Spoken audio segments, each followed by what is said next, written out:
Greetings, ladies and gentlemen, and welcome to this latest edition of Tales from Outer Space, where I take stories from across the internet and read them for your entertainment. Tonight's first story is called You Are Edible, written by Casey Muller, 87. You are edible was the last sentence many heard who were foolish enough to stand before the Ravonosian diplomat. It's almost sad when prey crawls in, begging and posturing for peace where there was none. As my mentors have stated, when meat walks into our balls, we bite. As for our diplomat, he's more like a war crier that seems to get even less exercise than desk pounds. Now, I stood here as a disgraced guard for him. The only disgraceful thing I did was snap my jaws at an officer amidst a heated argument with a fellow raider. But it was enough for this first to kill but lost to eat position. I glanced at the 5 non-disgraced guards with my third and fourth eyes. I suspected that the only parts that would be left for me when it's my turn to eat would be bones too dense to bite through, limbs with too little meat, and organs that don't taste good. I nervously took a bite of my sausage ration. This meeting felt wrong because humans aren't stupid prey. They've tried to negotiate before, and their diplomat was killed shortly after the doors closed on them. Years later, they demanded to meet the same diplomat for a peace talk. Yet I couldn't shake the feeling that we're a spring fang that's about to be tricked out of its den. I remembered raiding a meat farm, and the farmer charged at me with a forked tool. He snarled and cursed at me, right up to his death cry. I sampled what the translators read, as his fat-growed meat. It tasted artificial enough that my first stomach purged it. Recently, I heard our factories have been destroyed instead of raided, and our raiding parties have disappeared in human territories. There was a thrill in hunting dangerous prey, but now the humans seem to have wised up and turned the hunt into their favor. I've even heard that humans have integrated the smaller, long-eared leopardans into their herd. Now hunting them has become as dangerous as hunting humans. The opposing doors opened, and I saw 4 figures enter. The 2 leading figures were a human and a leopardan. Both of them wore black leather coats. The 2 humans behind them wore white aprons, cloth caps on their heads, and carried a case in each of their hands. None of them looked or smelled like they were afraid. While I saw 4 figures, I felt that there were more with them. As the doors behind them closed, our diplomat bellowed, "You are!" A bullet ripped through our diplomat's head. I saw movement from the leopardan, and electric shocks brought me to the ground. I vaguely heard more gunfire. When the pain subsided, I saw a device in the leopardan's paw, and all of my fellow gods were dead. I moved to get up. The leopardan pulled the trigger, and another brief electric shock brought me back down. I got the message that they wanted me to stay lying down. The air beside the 4 figures shimmered, and 4 humans appeared. Their weapons still radiated heat. The newcomers slung their weapons and pulled out meat hooks from their belts. The black coat human pulled out a data pad as he approached me. I caught a glimpse of one of the aprons pull a knife out from one of the cases and approached our diplomat. Black Coat set the data pad close to my face and spoke. "I want you to keep all 4 of your eyes on this while we work. You will get less nightmares this way." A video played. 3 humans, a high-ranking officer, a white coat, and a guard stood before the chained revolution. White Coat read a device and spoke. "Well, I owe a colleague an expensive bottle of whiskey. There are no parasites, neural damage, or deformities. Psychology is not my forte, but I'd wager this individual is a sociopath by our standards." Officer asked the white coat, "Is there anything else?" "Well," the Ravonosian roared and ranted over them about freeing him or he'll hunt down their kin and devour them alive. White Coat shouted as the Ravonosian paused for a breath. "He's, edible." Those words quieted the Ravonosian. Officer spoke. "Doctor, we have laws against eating sentient life." White Coat sighed. "To be frank, sir, this arsehole and his friends have raided most of our farming colonies, along with their farmers. Last I heard, we have hundreds of millions to feed, and our rations are now strained. People are angry today. Tomorrow may bring riots, and the day after some will be faced with a choice. Starve or turn cannibal. This is a quick short-term solution to our food problem, at least until our crops have regrown and are ready for harvest." Officer stood challenging the white coat. "The backlash will be great." White Coat mirrored Officer's stance. "Remember the horror stories back on Earth of what isolated people did to survive the winter? Many people are isolated here. The winter is quickly coming for them." Officer and White Coat looked at their prisoner, and the Ravonosian backed away from them. Black Coat paused the video and pulled the data pad away. He sat on the ground in front of me, and the leprechaun sat behind him and off to the side. The bodies of my fellow Ravenosians were gone with blood trails leading out. Black Coat spoke.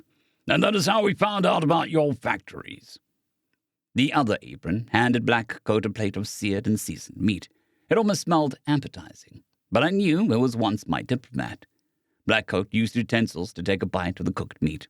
He chewed and savored the taste. He spoke to me. "Personally, I prefer my Ravenosian battered up and deep-fried, but that's just too many ingredients here in prep time for this meeting. But this seasoning," he turned towards his apron, "my compliments." The apron smiled, nodded, and joined his knife-wielding, blood-stained brother. Black Coat continued to eat as he spoke.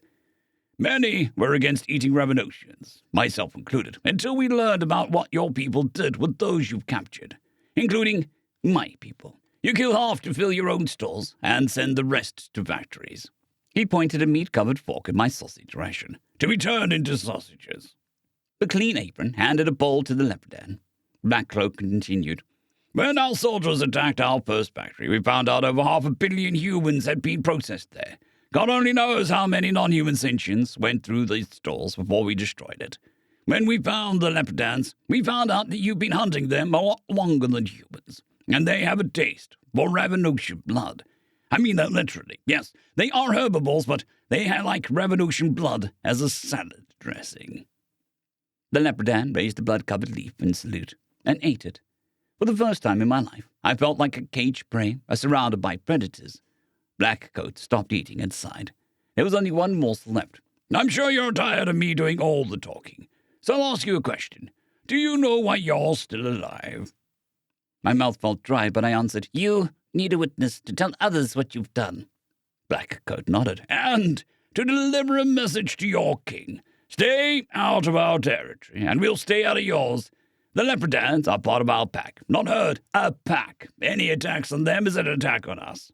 Black Coat indicated through the meat on the plate. "This guy made it clear that you have no sense of courtesy for negotiations, and you kill your prisoners within a day. Right now, we've captured thousands of the Ravenosians. For every 1,000, 100 random prisoners will be returned, alive and well. Those who are sick, or are willing to spill their guts, so to speak, are guaranteed to be among the 100. The other 900, Black Coat forcefully stabbed the last morsel and ate it. The leprechaun and Black Coat handed their empty dishes to the clean apron. The leprechaun brought one of the unused cases with him and sat beside Black Coat. Black Coat sighed. "We could be neighbors with a begrudging understanding of peace, or we could be neighbors from hell. The hundreds of returned prisoners are a gesture of goodwill, and we want you to deliver something to your king. Consider it a promise of what will happen to him and his successors if they want to ignore our goodwill." The leprechaun opened the case, to my horror, and pulled out an undyed vest made of Ravenosian leather. I now realized it was the same kind of leather coats they've been wearing. The leprechaun spoke for the first time. His voice was less intimidating than the others. "This is made from 3 factory directors. They have processed both leprechauns and humans." He put the vest back into the case and caressed his own leather coat. "The leather is especially fashionable after it's been dyed in executioner black." Black Coat and the leprechaun stood up. Black Coat spoke. "Go deliver our message, and may this be the last time my people use such methods to make a point." The humans and the leprechaun left me alone. For the first time in centuries, Ravenosian prey walked out of this room unscathed. End of story. Story number 2. But warships are for fighting wars, written by Legion Warrior. The noise was indescribable. Terran Espeteers wearing fatigues were moving quickly with a purpose through the ever-increasing throng of exhausted and nervous Cedos who were brought aboard, registered, triaged, and processed. Every 10 seconds or so, one of the shuttle ports opened, and a dozen of new arrivals were pushed through, adding to the increasing pandemonium. "But warships are for fighting. Combat, how do you even have the capability to help like this?" Staff Sergeant Josh turned and smiled a tired smile, keeping his teeth hidden, at the worn-out, ragged-looking refugee who had just voiced his disbelief and skepticism. He shrugged slightly, leaning against a massive utility tower as he started counting on his fingers. "Firstly, and as you noticed yourself, assault shuttles work just as well as bringing refugees up from the ground as bringing Espeteers down from orbit. Someone came past with a big tray, pressed a mug and a hot spew into the paws of the refugee who was looking up at Josh. A bit away, someone raised their voice, demanding to know where their offspring was.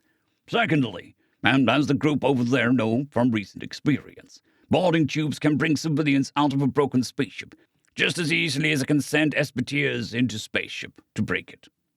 Several gurneys were wheeled past at speed, Terran medics urgently saying something that was lost in the wall of noise. Josh pushed and scanned the huge assault bay before he continued to count on his fingers. The refugees carefully brought the warm mug to his face and took a tentative sip. Third, yes, thirdly, and as we're currently doing in the zones closest to the impact, Terran orbital sensors can find planet-side survivors, both rescue and easily as they can find planet-side soldiers for termination. The refugee twitched his whiskers, relaxed as the warmth of the spew spread throughout his body. Josh smiled wider as he put his hands down and finished. From someone nearby came the happy noises of a family reunited. And lastly, gratitude always brings foreigners onto our side easier and cheaper than conquest can.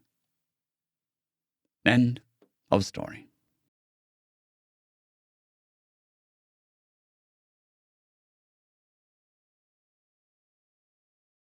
I'd quickly like to thank our Tier 5 channel members, Casper Arnholt, John Creighton, Manatharia, 050, Dragzoon WRE, and Elijah Silvercross. Thank you very much.